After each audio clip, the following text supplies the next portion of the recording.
We become so afraid of getting it wrong that we don't move at all. I started this painting thinking I was going to make something completely different. I wanted to try paint pouring, and I never really done it before, and I kept thinking I should sit down, watch all the videos, and learn how to do it properly. But I didn't want to. I just wanted to paint. And I realized this about myself. I learned by doing. I can watch somebody explain something, but sometimes I don't even know what I need to pay attention to until I actually get my hands into it. So I quickly watched a few things and thought, okay, I'm just going to try.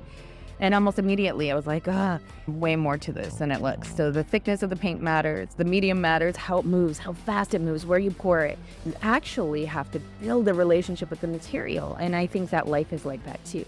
Sometimes we look at something from the outside and think that it should be easy. And then we get into it and we realize how much we don't know. And that can be really uncomfortable, especially when perfectionism comes in.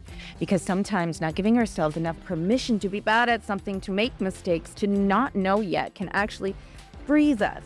And I know that pattern in myself. So when this painting wasn't becoming what I originally imagined, I stopped trying to force it and just started creating.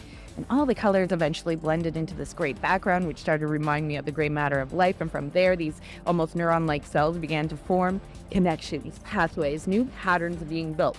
And that brought me into the idea of neuroplasticity, that through experience and repetition, the brain can strengthen new pathways. We aren't necessarily stuck relating to ourselves and other people or life in the same way forever.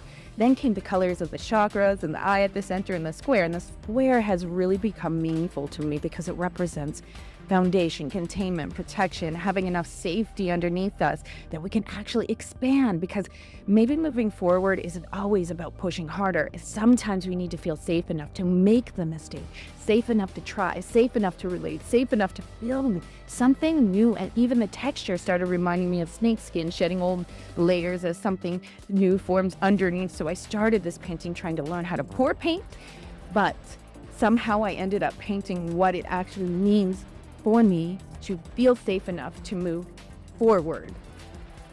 I think that's true. So much of the work is due on ourselves. Sometimes we don't need to push ourselves harder. We need to understand what's keeping us stuck, build enough safety and foundation underneath us, and create new ways of relating to ourselves so that moving forward actually becomes possible. That's a big part of the work I love doing with women too.